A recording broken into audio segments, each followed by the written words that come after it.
नमस्कार। आज म यहाँहरु समक्ष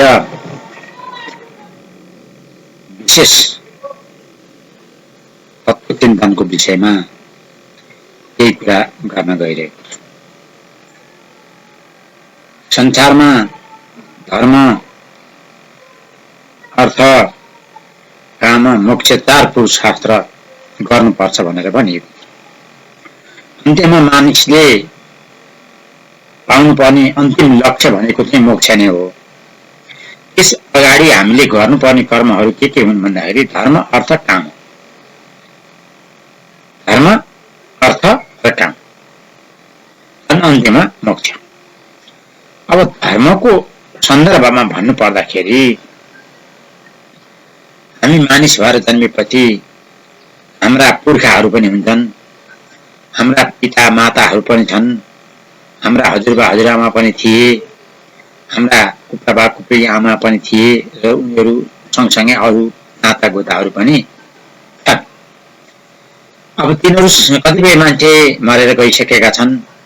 ती मरेर गएका पितृहरू तरुण, तिनीहरूको स्वर्गवास होस् र तिनीहरू सुखी र आनन्दित हुन सकुन् भनेर अब मृत्यु भएपछि कर्म गर्ने कर्म त छँदैछ, गरिहालिन्छ, त्यो गरिरहेकै हुन्छन्। त्यसपछि पनि निरन्तर रूपमा पितृहरूको श्राद्ध गर्ने चलन हाम्रो वैदिक सनातन परम्परामा व्यक्त छ। र प्रत्येक वर्ष श्राद्ध गरिन्छ। कसको नाममा गरिन्छ भन्दाखेरि अब बितेका छन् भने पिता माता, हजुरबा हजुरआमा, कुप्राबा कुप्राआमा, मावलको हजुरबा हजुरआमा, त्यसमा पनि मावलको 3 पुस्ताको गर्ने चलन छ। कुप्राबा कुप्राआमा यसरी 3 पुस्ताको गरिन्छ। मावलको पनि, यताको पनि 3 पुस्ताको, र उता मामाहरूको पनि गरिन्छ। यसरी विस्तारमा श्राद्धहरू गर्ने चलन हाम्रो छ। र हाम्रो सोच के छ भन्दाखेरि श्राद्ध गरेपछि सबै पितृहरू स्वर्ग गइहाल्छन् अथवा गएका होलान्, आनन्दसित बसेका छन्, त्यो बेलामा हामी बोलाउँछौँ, श्राद्ध गर्छौँ, भइहाल्छ नि भन्ने हाम्रो सोच छ। तर त्यो कुरा त्यतिबिरी मिल्दैन। किनभने श्राद्ध त गर्नुपर्छ। श्राद्ध गर्नुको अर्थ श्राद्ध गर्दैमा उनीहरू पर्छन्, उनीहरू सुखशैलमै बसेका छन् भन्ने कुराको कुनै ग्यारेन्टी छैन।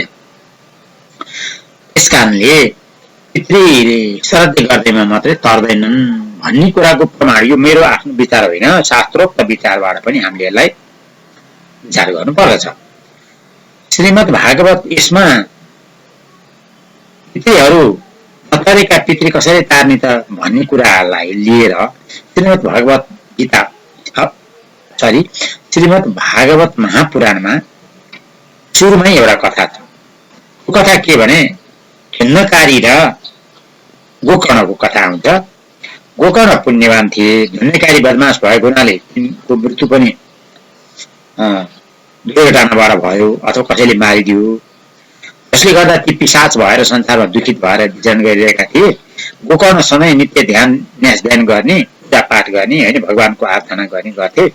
जसले गर्दा अब ती पुण्यात्मा भएको कारणले आफ्नो दाजुभाइ कुनै भनौँ न उनका आफ्नै भाइ हुन्, भाइ अथवा दाइ जे भने पनि हुन्, र उनको मृत्यु भइसकेपछि अब उनलाई के अरे गोकर्णले श्राद्ध त गर्थे, गयामा गर्ने अथवा कुनै नदी तीर्थमा गएर श्राद्ध गर्ने, हरण तारण होस् भन्ने कुरा सबै कर्म त गरिदिए। तर त्यो परेका रहेनछ। गरेको कारणले तिनी एउटा पिशाचको रूप धारण गरेर बेला बेलामा उनलाई रातको समयमा फसाउन आउने, दुःख दिने गरेर थाल्यो त्यो पिशाचले। अब पुण्यवान गोकर्णलाई यो कुरा थाहा थियो कि पितृ अथवा कुनै मरेका मान्छेहरू पिशाच भयो भने तिनले दुःख दिन्छन् भन्ने थाहा थियो। उनलाई त्यो शङ्का लाग्यो र उनले के भने बोलाए, त्यो पिशाचलाई बोलाए। तिमी प्रकट हौ, तिमी को हौ, के हौ, तिमीलाई के समस्या परेको छ भन, म त्यो समस्या समाधान गरिदिन्छु भनेर उनले भने। रातको समयमा त्यो पिशाच पनि अब शक्तिशाली आत्माले बोलाइसकेपछि त्यो प्रकट हुन सक्दो रहेछ। प्रकट भयो। प्रकट भएर के दुःख परेको छ त तिमीलाई भनेर गोकर्णले सोद्धाखेरि अब तिमीले मेरो श्राद्ध त गर्यौ, गया श्राद्ध पनि गर्यौ, त्यस्तो श्राद्ध पनि गर्यौ, श्राद्ध गर्यौ, सबै क्रियाकर्म पनि गरिदेऊ, तर म तरेको छैन, म दुःखको अवस्थामा छु। र मलाई तार्नको लागि तिमी यदि तार्ने इच्छा मलाई तार्दिन सक्यौ भने म दुःखबाट मुक्त हुन्छु, त्यसकारण तिमीले कुनै उपाय गर भनेर भन्नुभएको छ। उपाय अर्कै गर भनेको छ। अनि त्यही कारणले अब उपाय के गर्ने त भन्दाखेरि यसो सोच्दाखेरि अब उहाँले आफ्नो गुरुलाई सोध्नुभयो के गर्दा ठिक हुन्छ भन्दाखेरि सुखदेव महाराजले प्रेषित महाराजलाई भनेको जुन कथा छ श्रीमद् भागवत कथा सुनाउनु पर्दछ प्रेतलाई मात्र पार्छन् भनेर आफ्नो गुरुले भने। त्यही सन्दर्भलाई एउटा अर्को एउटा कुरा यही भागवतको सप्तम स्कन्धमा पनि भनेको छ। यो भागवत लगाउनुपर्छ भन्ने कुरा प्रथम स्कन्धको चाहिँ अब त्यो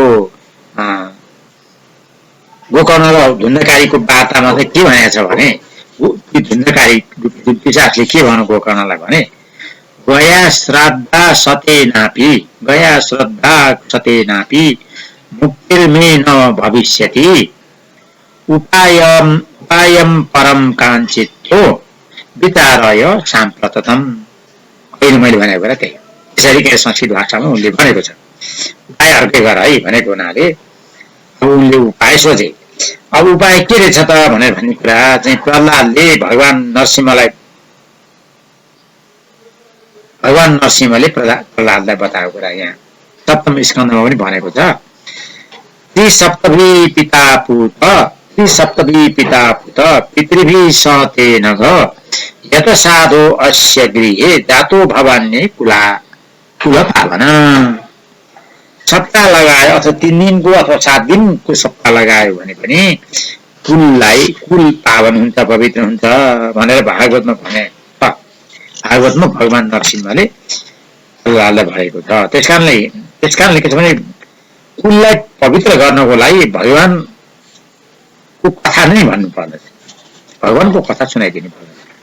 कसलाई सुनाउनु पर्छ भने जो जाँच भएर बसेको छ त्यसलाई सुनाउँदाखेरि राम्रो हुन्छ, त्यो पर्छ भन्ने कुरा भागवतमा प्रश्न बताइएको छ होइन।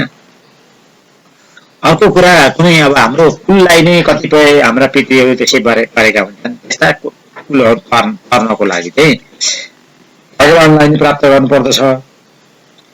सम्पूर्ण कामनाहरू छोडेर केवल भगवानलाई मात्रै प्राप्त गर्ने दिशामा जो पुरुष लाग्दछ उसले आफ्ना सम्पूर्ण पृथ्वीहरूलाई तार्न सक्छ भनिएको छ।